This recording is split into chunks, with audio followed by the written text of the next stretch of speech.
Hey,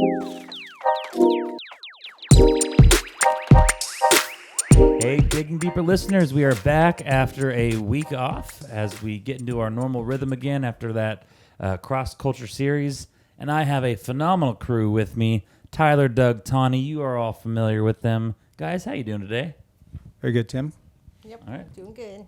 Okay. Doing good. Bummed on the smoke, but it's August. Yeah, so if who knows when you are listening to this, but we are currently in our fifth season here in Southern Oregon. That is smoke season. We were all wondering when it was going to happen, but smoke season happens right after summer, right before the fall, and it hasn't hit full-fledged yet, but it's definitely here. And by full-fledged, I mean the smoke is canceling our outdoor events. That hasn't happened quite yet, but mixed with God willing, it won't. Right. Rogue River went inside this week, right? Because of the heat specifically. Okay, not smoke related, And, heat related. and Rogue River's staying inside, I believe. Yes. Really? Yes. Yeah. It's a little more smoky there than here. No, Nope, it's just maybe it's hotter there. Well, It's you guys just don't have hot. any shade. Right. That Yeah. makes a big difference. It's Firing huge. wall for the sun. I told Tim I was jealous of Sunny Valley's shade because I saw pictures and they had all these trees. So It was so hot, I dipped to a new campus. Ironically named Sunny Valley, so I don't know how it's going to work out for me. Shady Valley. Yeah. Shady Valley. But yeah, so here's to hoping that I think we have, surrounding storms for the next few days. And then hopefully they get out of here, take their lightning with them. But with that, we are talking about our spiritual discipline for the month of August, and it's a good one. I don't know if fun or exciting is the right word. We are talking about the Sabbath today. So I just want to open it up to you guys. What is and I know here in Digging Deeper, I think we've done a few podcasts regarding the Sabbath. The last one was when you were in Leviticus, but it comes up a lot because it's something that's been very important to us as a staff. What is your guys' favorite talking point, personally, when it comes to the Sabbath? Oh, fine. I guess I'm going first. I as an alignment mechanic, I used to recalibrate the heads at the start of each day. Because if I didn't, then I didn't know how many of those cars went out misaligned that day as a result of not recalibrating. So I kind of see Sabbath as a chance to recalibrate, go from being a human doing to a human being. Yeah, so.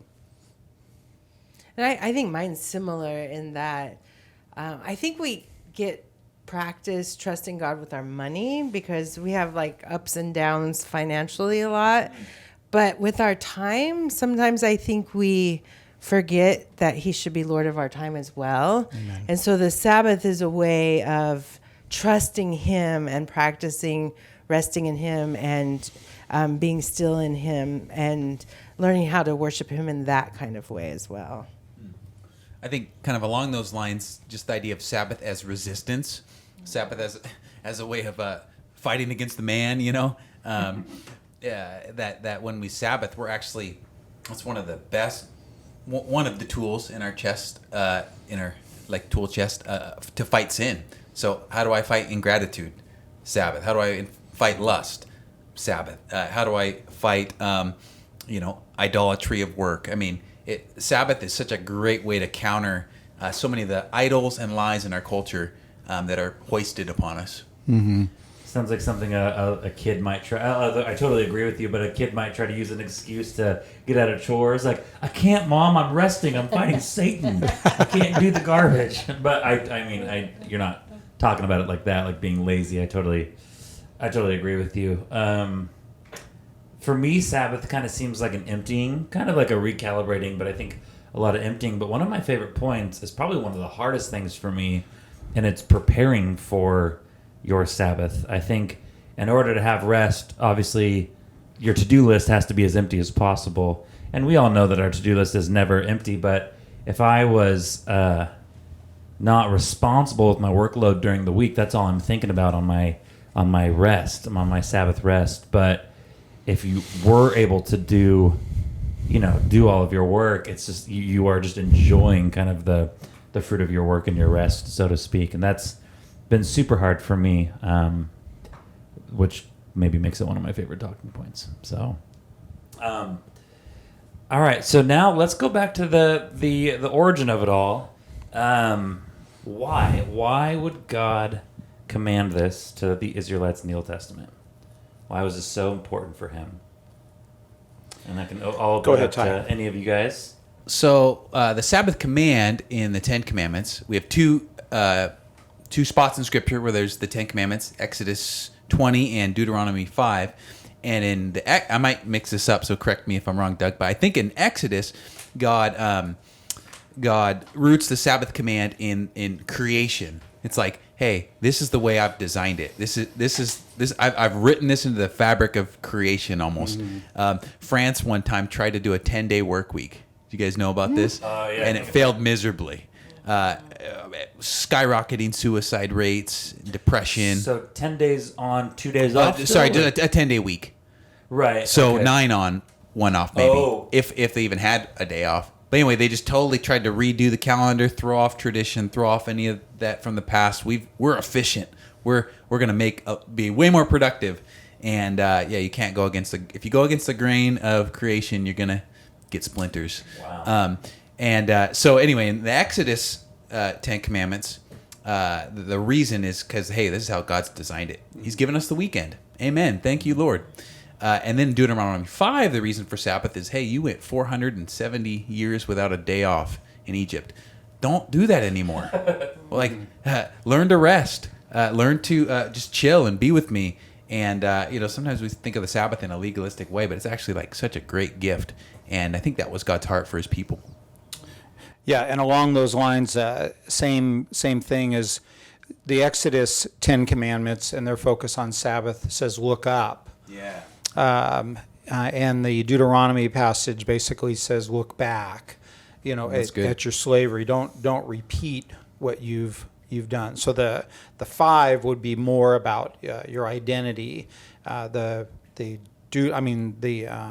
Exodus 1 would be more about identity, but the Deuteronomy 5 would be more about liberation. You've been freed from slavery, so don't once again enslave yourself to anything. Yeah, what is it that we become obsessed about?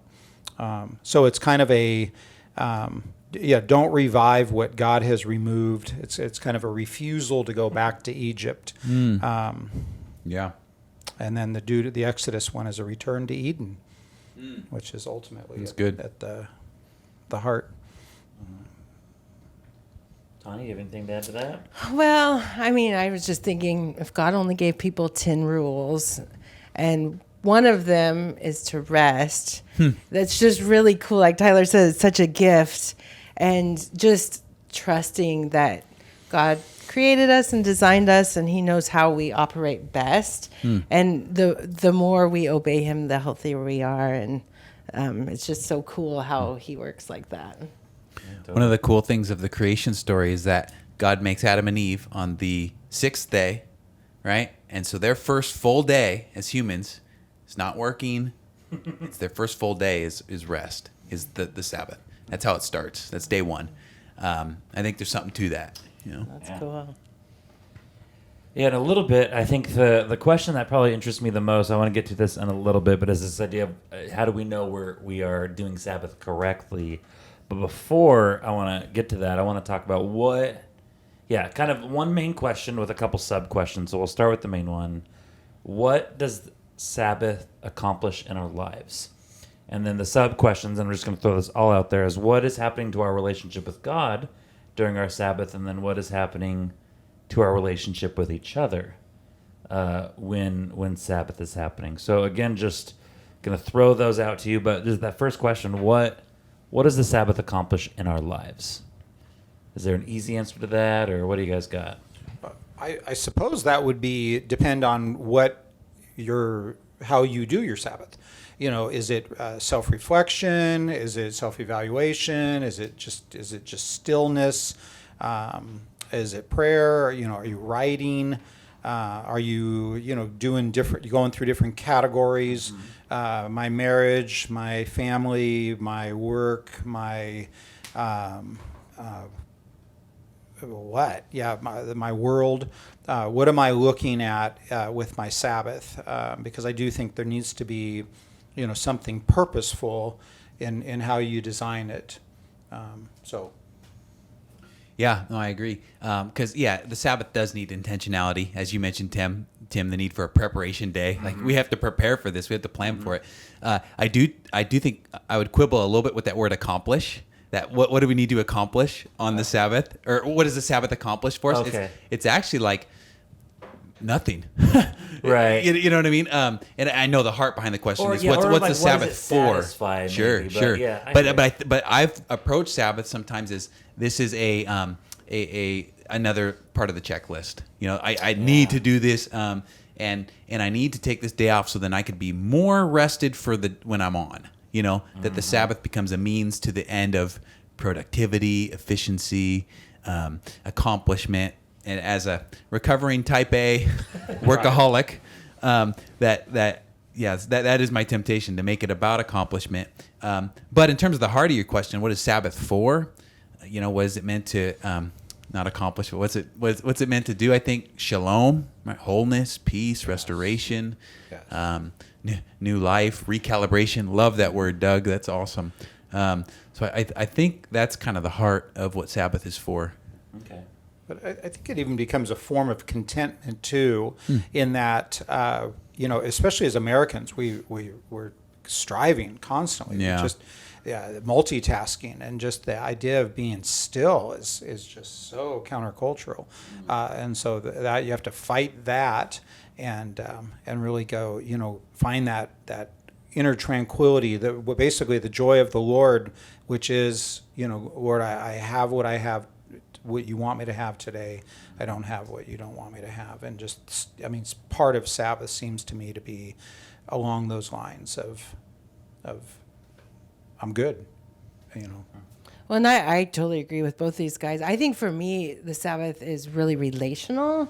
Like it's time to, it's intentional time to be with God and with my family in a really relaxed way. But like Doug was saying, sometimes like I know, okay, on Friday I need to go down to the river and bring my Bible and my journal, and God and I need to have a conversation. Like I kind of can sense what it is that I need. Maybe one day I just stay in my pajamas all day. Like I just, Amen. And so I kind of know coming up to it what I need to seek in my Sabbath. But it's, if I can feel like I spent that day in the Lord's presence, or really enjoying my family, and being present with Him and them together, then I feel like it served its purpose, no matter what it actually looked like, if that makes sense. Yeah, that's good. Do you guys see the Sabbath as and I don't know if there's any one answer to this, as the beginning? So you kind of mentioned maybe preparing, gearing up, recalibrating for the week ahead. So do you see it as the beginning of your week, or as the end, almost a celebration of your week, or a little bit of both? Does that make sense? It does. I wonder if that's partially like, if that has to do with when you take your Sabbath. So like I know Doug takes his on Thursday, I think, right? Mine's often on Friday. So sometimes it's a little bit of both. A lot of pastors take Monday, which that's probably like the beginning of your week. Right. Just because of culture. But yeah, sometimes it feels like both. Okay. Or sometimes neither. I've never really thought of it that way. Like to me, it's just like the deep breath in my week. It's just like the, right. But I don't always take it on the same day either. I just look at my week and then I pick a day and make sure there's nothing on my calendar that day except for who of you guys actually like types it, like puts it in your schedule? Do you ever put like Sabbath? I line through because I do paper, so I draw lines through mine. X. Yeah, That's cool. Like on the Google Calendar or whatever, it's the big dark gray area to where it's just like don't put anything here. Nice. Yeah. One other thought on that, because we don't want to sound like we're getting back to, we're not Seventh-day Adventists here, but in the New Testament, you are free pretty much to enjoy your Sabbath on whatever day, whether it's from midnight to 4 a.m., if that works for you. But I mean, you have that freedom. Jesus is our Sabbath day rest. That's crucial that we get that there is we're not pursuing this as a way to accomplish. It's really just resting in Him. One of the verses I had down with, what does it accomplish in our lives? Well, with God, it just reminds me that apart from Him, I could do nothing. I may have some skills, but man, I just feel like once I become too dependent on what I can accomplish, I'm in a downward spiral. And I think sometimes when we think about Sabbath too, we just think about like what recharges and refreshes me, like what does my day off look like? Yeah. But it's like, well, in the New Testament, just the value is about gathering together, the relationship, meeting together, worshiping together, the gathering of the church, which usually happened on Sunday at some point. That's a priority of Sabbath too. Now, granted, those of us who are in ministry, that day's not usually it's not a restful day; it's a work day. But sounds like a trick. Yeah, but it's still really important, Yeah. Oh, totally.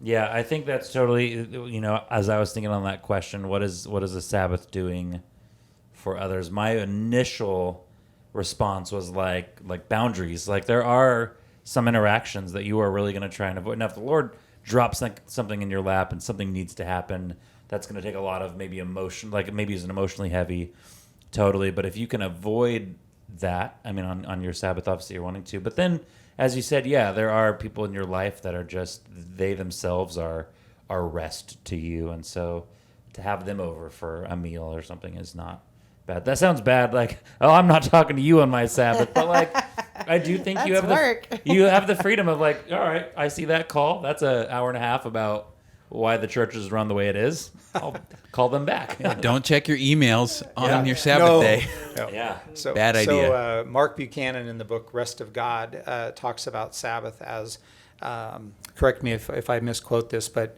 where you cease doing what you have to do to do what you get to do. And that might involve being with people, because you're right, it was very relational in the Old Testament.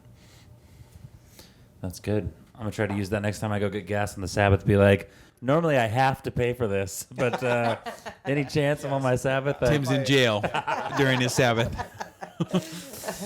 No. All right. Well, let's spend a little bit of time.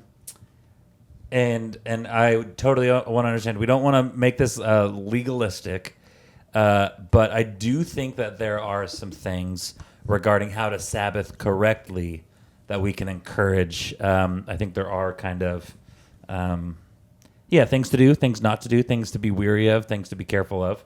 But I just want to throw that out to you first. I have a few kind of follow-up questions. But how do you know if you are doing Sabbath correctly or therefore incorrectly? And this is something that's in like the wisdom category, right? Because the New Testament never says, "Hey, you need to take Saturday off," or "Hey, here's exactly how you do it. It needs to be 26 hours." Yeah. It's like, this is in the area of wisdom. It's kind of like tithing. We're not really commanded to tithe anymore, I believe, but we're commanded to be generous. We're commanded to give sacrificially. So Sabbath is, I think, along those lines. Hey, this is an area of wisdom, of life balance, of God's principles. So. So sometimes that like correct or incorrect, that could be like a legalistic checklist. But sometimes, like Tawny says, it's like, we need to have some intentionality to it. Because if I just do whatever feels natural, it might be a good Sabbath. But it also might be me watching Netflix all day, and I'm not that fulfilled, and I'm actually feeling more crummy. That's when I first really started practicing it. That whole so you said maybe you won't even get out of your PJs. For me personally, I don't think that's wise for me because there's Sabbath and there's vegging, which is kind of that Netflix all day.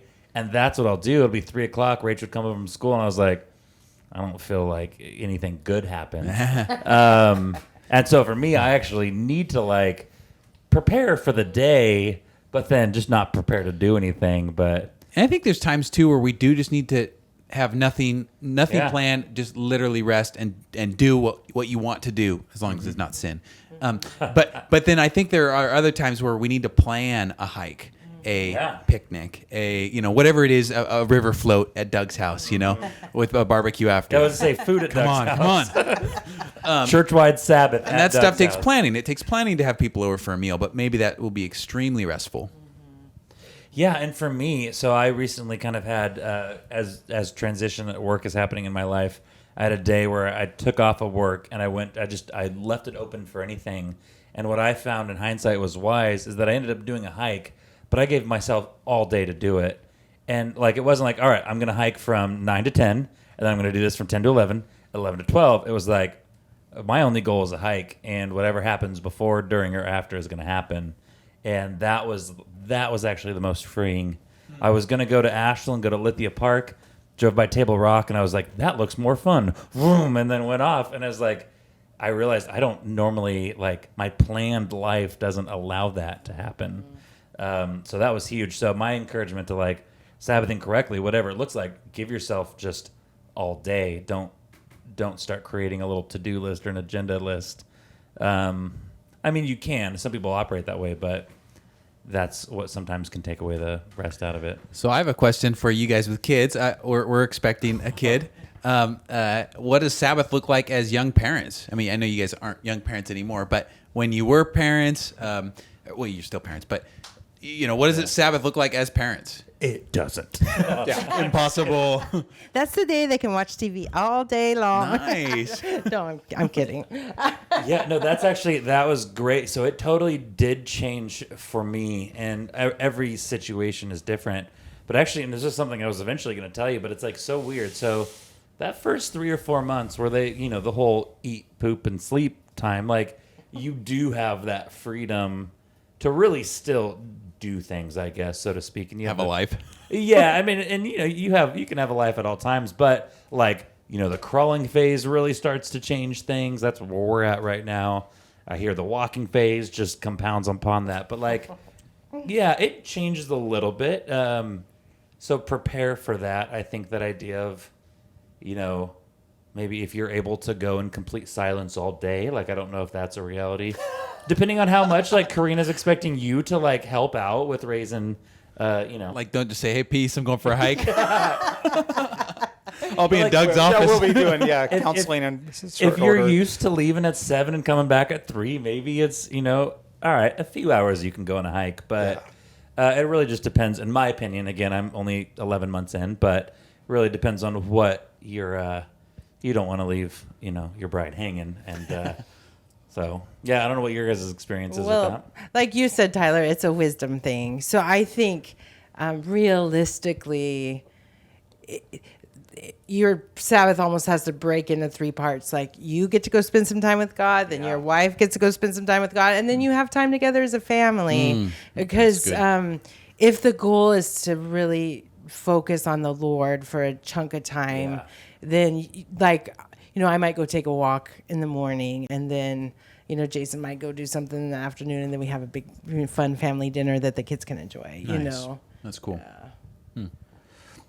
I think to a point we're blending silence and solitude with Sabbath, and I think there is a natural flow there, but because it could be very relational in terms of being with other people, but then there is the aspect of being alone, and I think that's the part where I would say I want to have some questions prepared.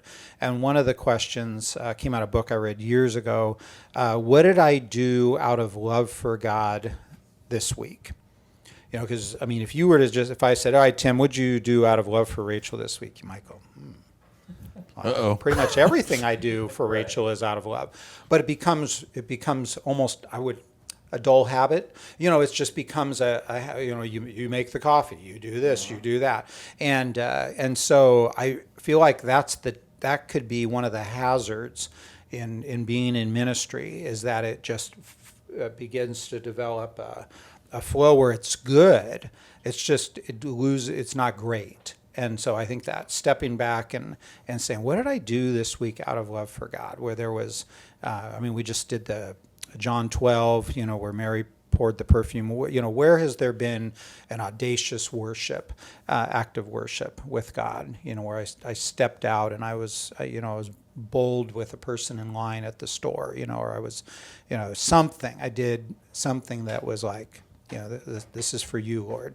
And so that, I think Sabbath for me becomes part of that, of a little bit of reflection on there. And then looking at the relationship, with my wife, looking at maybe is there anything I could do different with my kids, kind of evaluating, there as well. And so sometimes I think when I could feel like I'm doing it right, maybe the fruit that follows, there's maybe just a little bit. There's no dipstick that tells you how much peace you have this week. But if there was, you would want to feel like, oh, okay, hey, I'm not a court low.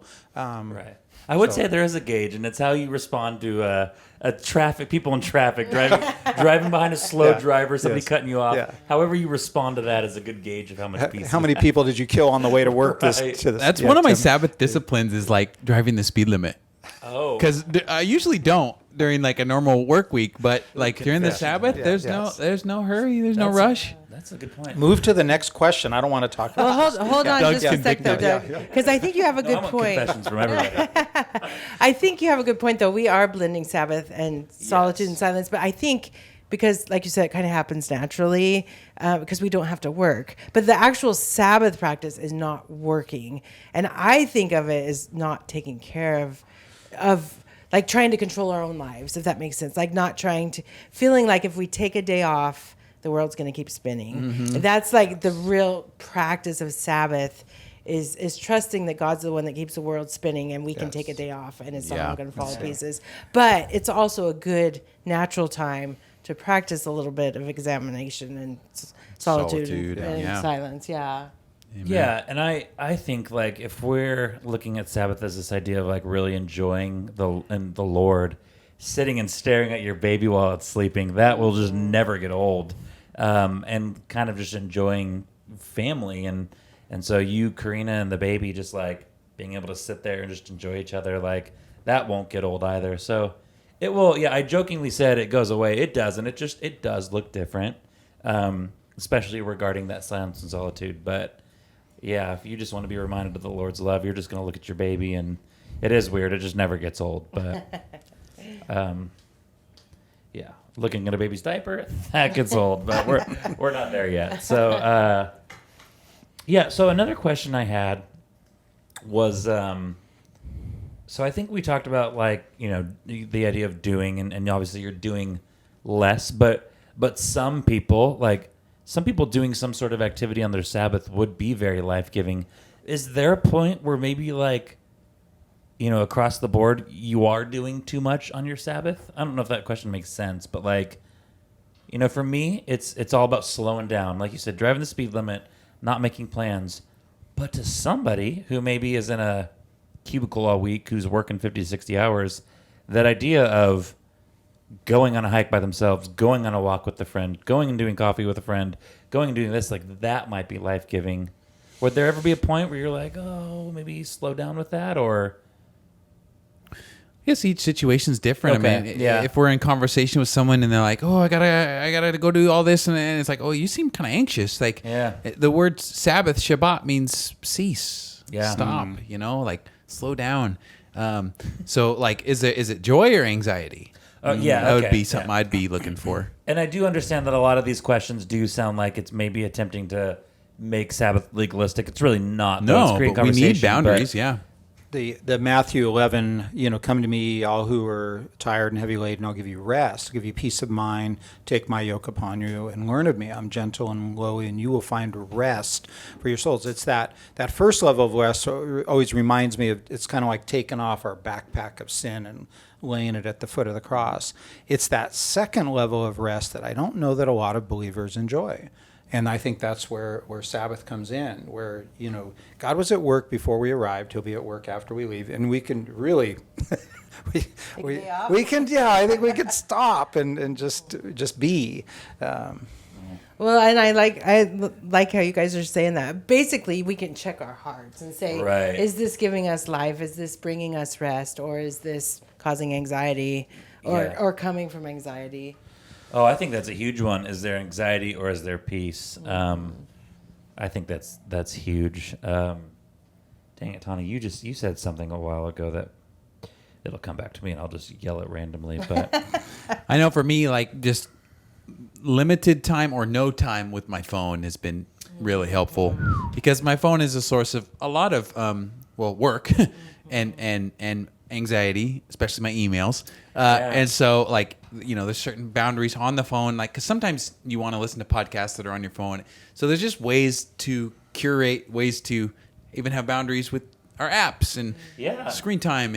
And it's easy to scroll all Sabbath through things. So I know for me, like, it's been really good trying to figure out some boundaries with my phone. If I'm not mistaken, Austin Abbott at a Rogue River, he, I think, takes his notifications of like texts and emails off on his Sabbath.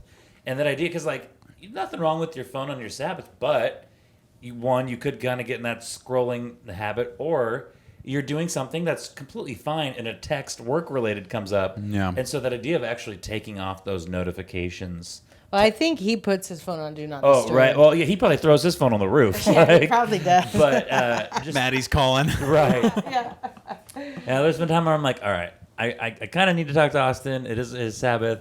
I'll text Maddie and like kind of he's that. But You're a Sabbath breaker. it wasn't a work-related thing. It was something else. But yeah, you try not to do that too much. But what I loved, what was probably most relevant to me practicing Sabbath was that convincing yourself the world can exist without you. That's actually probably one of the baseline, like knocking out my pride. Not that I think I'm all of that, but just that like, I don't know, you just do so many things. And so to actually remove yourself from the world, be convinced, oh, weird. It moves It's kind on. of a control thing. Oh, yeah. Like passive control. Are we in control of our life, or is God in control of our life? And if you have a really hard time taking a day off, you might want to pray about that a little, because that could be what's underneath. Yeah, and I mean, if you do a Sabbath and you realize the world kind of goes on without you, and you find yourself lamenting certain aspects about that, that's good. Lean into that and keep doing it, because like, nobody texted me asking for help on anything. Like, that's good. Like, that's a really good thing.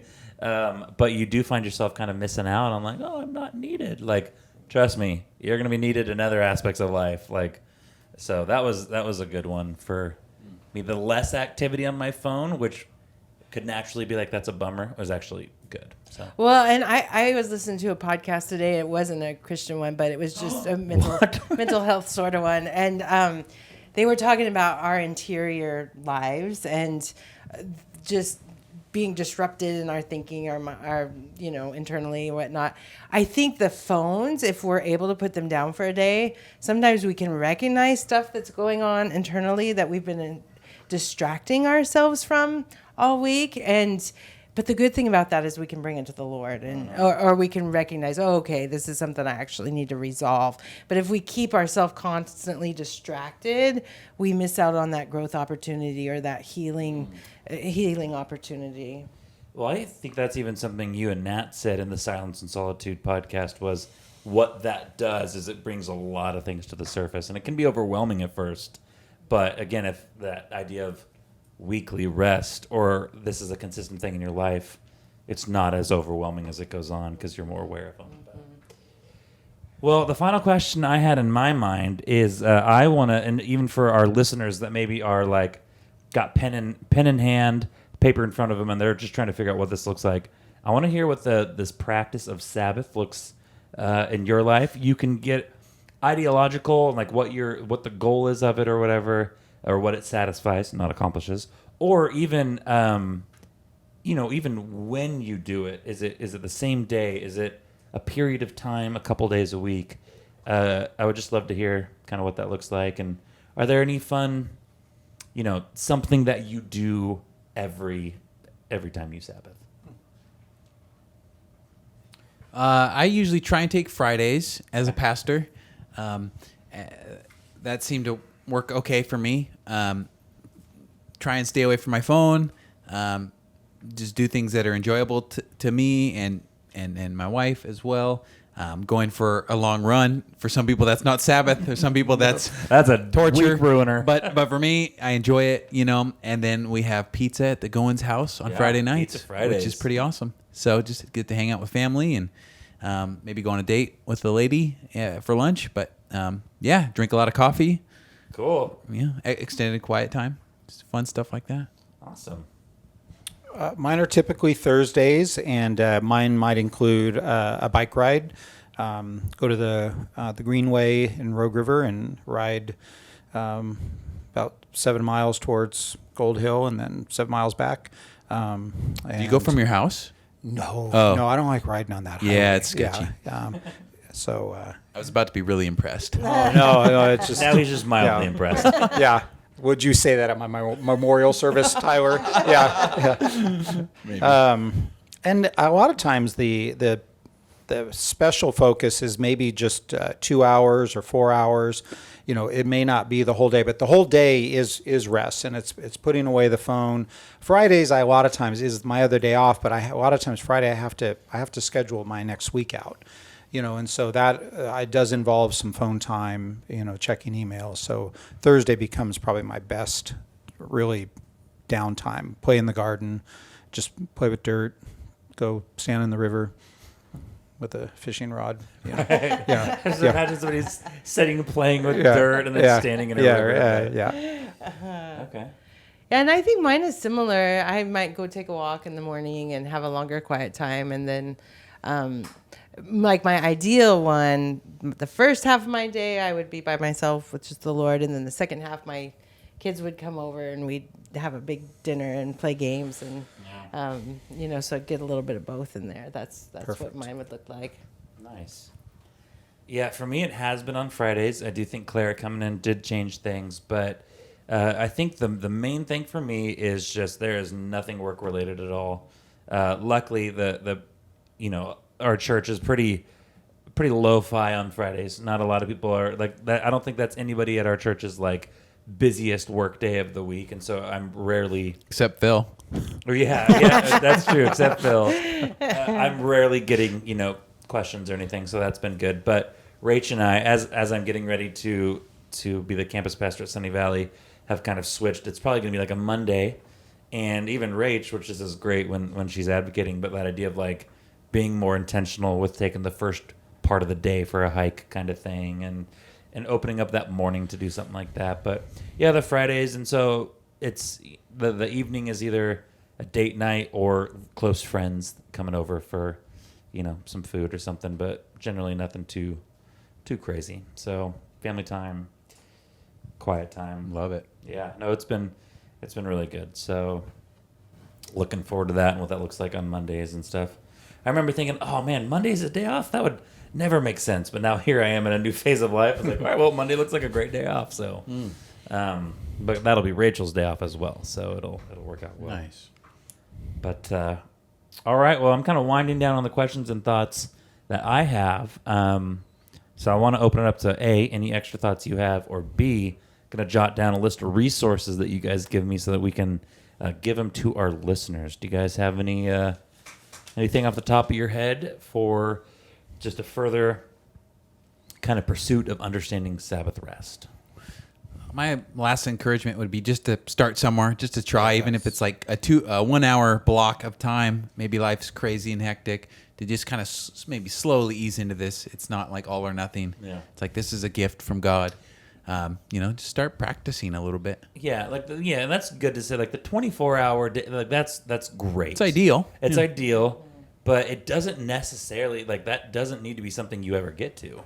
If you're a half day guy or whatever, like it doesn't need to be, but it is cool, and the Lord definitely Well, I talked to a lady once that's retired, and she said, I don't feel like I need to take a Sabbath because I play in my garden all week, and I feel like the Lord is my Sabbath rest. And, if you get to that point, that's awesome. But, like Tyler was saying, just work with what you have. And my ideal day is what I explained, but there are some weeks where I'm like, okay, Lord, we've got 2 hours on Friday morning. That's all I got this week. But it's just a way to practice our souls resting in the work that Jesus has done for us. Yeah. And so there's no right way or wrong way, and don't stress out about resting because I only then got that- 21 hours. Right. That defeats the whole purpose. So. Yeah.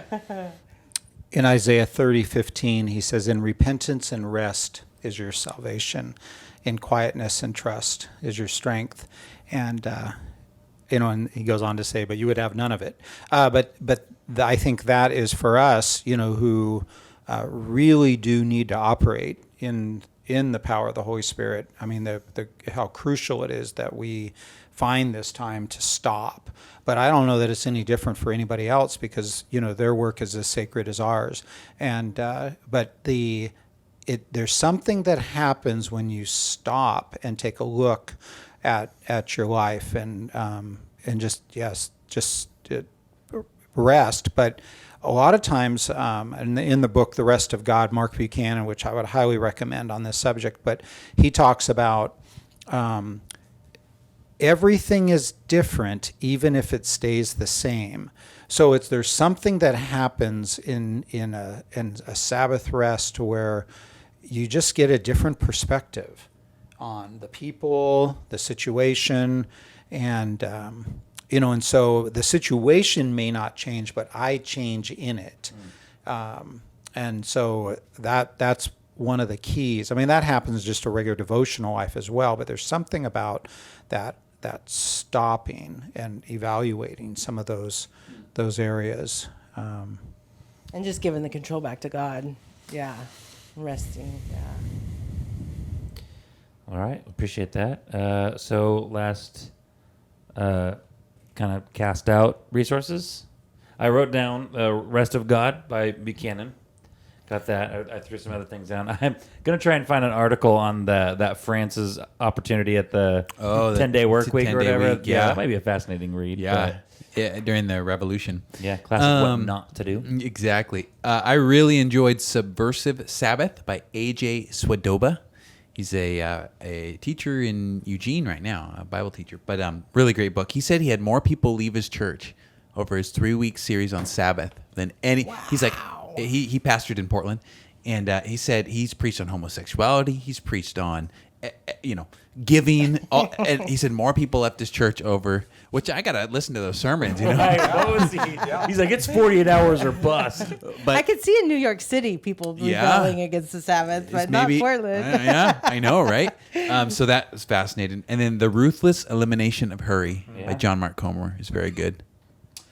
Okay. That was a good book. That one did a lot to the Sorensen family. Rachel read it, was making all these changes, and I was like, all right, I better read this. This is getting overwhelming. Doug, got anything on top of? Nope. All right.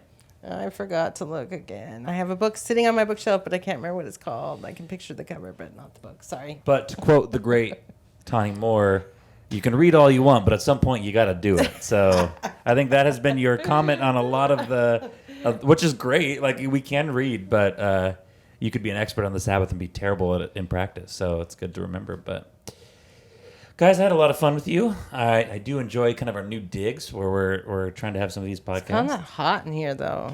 Well, is it the lights or what? We are at the higher point of the. Oh, we're in the attic. It's a where are we at the downtown campus? But all right, well, I liked it. Tawny hated it. No, I didn't hate it. It's just really warm. Well, yes, thank you guys again, listeners. We are taking a week off. We will be back in a few weeks. I will not be here. I will be Sabbathing in Florida. No, not really. I will be on a nice vacation in the Gulf of Mexico, so I'm looking forward to that. But any parting thoughts? Cool. Thank you, 3 listeners. Thanks for joining us. See you in a few weeks.